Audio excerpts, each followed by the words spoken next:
gorgeous people, welcome. As always, I have two cameras going on over here, one for YouTube, one for Instagram, and I'm connecting with both of those audiences. Happy almost 2022, and I couldn't leave this year without bringing one more message that I feel very strongly about right now. And that message is about how to bring success in our life. And this number one tip that I feel all of us have to fall into to bring success. And it's not necessarily what a lot of people will be expecting. So please stick around because I will explain why I say this is number one tip right now. I know a lot of us are used to the strategy tips to bring success and fortune in our life, but this one is, you could say it's a strategy one, but it's a different sort of strategy. And what I'm talking here right now, without further ado, is developing and nurturing spiritual connection. Imagine those people who you consider successful, or I would actually invite you to imagine the people who you see they are successful in many areas of their life, or in most of the areas of their life, or they growing towards it. Most of the people who are in that way, they are actually having a very strong spiritual connection already. They believe in some sort of higher power, in something else beyond just this physical life. And they may not be able to explain what it is, and they may have different ideas of how, what it is and concepts towards it. But nevertheless, they do have this sort of connection to something bigger than just this physical, person, this physical body. When we are thinking we are the doer, and when there are some unexpected things that happen, which happen all the time, and 2020 and beyond are going to be bringing even more of that. So it's not something that we are going to, end. There will be a lot of unexpected things. And if we don't have that spiritual connection to something bigger, then we will be constantly pushed into the survival mode, into the doer mode, where we feel that if not me, then nobody else will fix this. And it's not a pleasant experience. There is another aspect of this, is that when you are thinking you are the doer and you are the only one who has to figure things out, right? Especially when it comes to something that is quite difficult and, something that is unpredictable, you're closing yourself off to other solutions, to other opportunities and possibilities, because you're only trying to figure things out with your mind. And if we connect to something bigger than our mind, and connect to the spiritual, whatever, creator energy, source energy, God, universe, whatever you would call it, angels, you are actually opening yourself up to some other possibilities and help. And that's where I'm kind of leading towards, is when we talk about practical approach to developing and nurturing this spiritual connection that we all want to have. What is the number one thing that we should do? Well, we first of all need to surrender and state what it is. State that, okay, I think I'm lost here. I feel very scared, or I feel exhausted. I feel confused. And I think I thought I could do it all by myself, but I'm unable to. And surrender to this kind of, and open yourself up to help, to receive help. And that is my step number 2, where you actually you are asking for help. And when you do that, you are opening the door to receive. You see, with this sort of world that we're in, there is this situation where if you don't ask, you don't receive, because there is by not asking, you are exercising the freedom of choice. And your choice is to continue, say, through the suffering, continue feeling that you're all alone and you have to take care of your life by yourself, which is totally fine. This is part of your experience that you're choosing to have, or at least on the spiritual realm, that's the understanding. So it is important to ask. And when we ask, we actually receive. It's important to also, open to receive. And I think of a couple of things that we should point out about asking. Ask about the feelings and the states and the experiences that you want to have. You can say, oh, I can, you can ask for a husband, but for example, right, or a wife, or a child, or $1 million. A lot of people ask about this kind of physical things.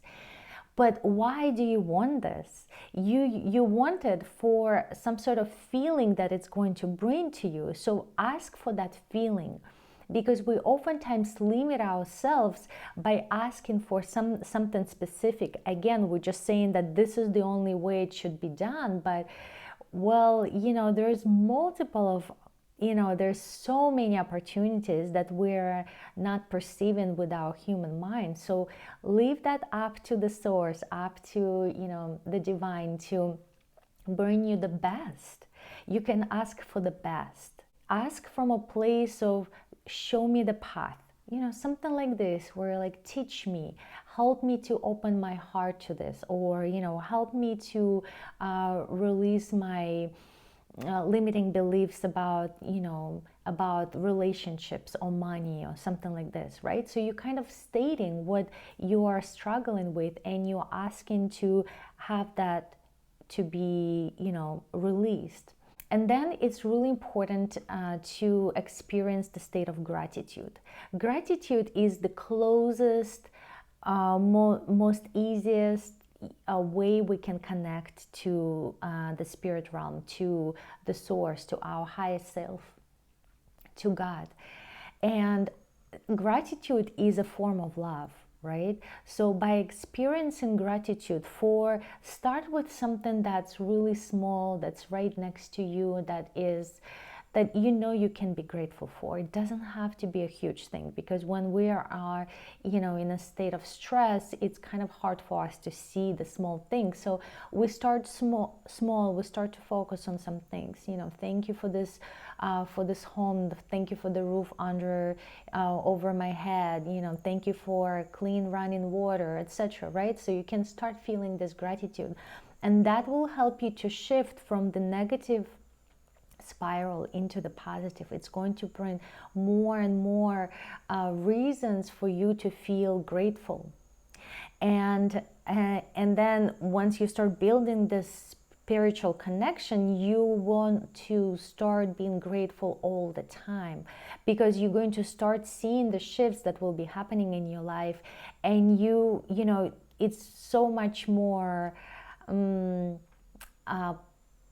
almost pleasant to be actually sending this gratitude towards this high energy that is supporting you, that is assisting you.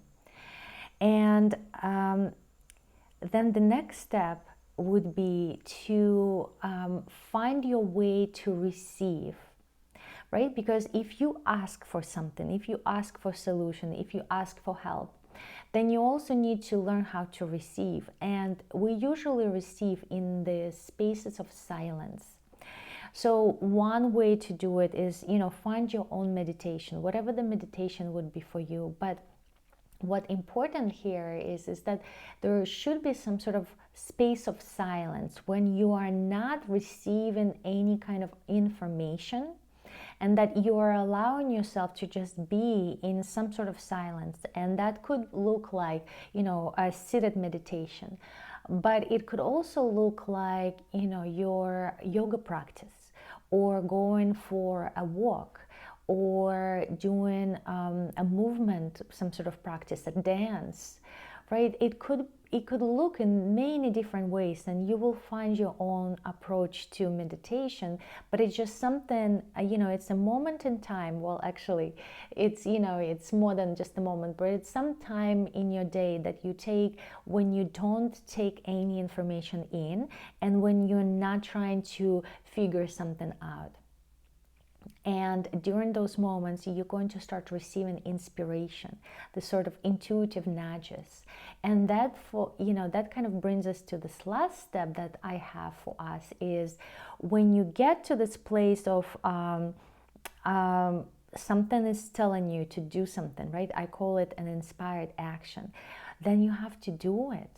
You have to follow that inspiration. You have to, follow where you're being led. Because if you asked for help and you received help, but now you are not sure about this, right? Now you're saying, well, you know what? Yeah, source, you are unlimited, but I think I know better. This is not the path for me. It's like, well, no, right? We're already established the fact that we are with our mind, we are not able to see all of the opportunities and possibilities for us.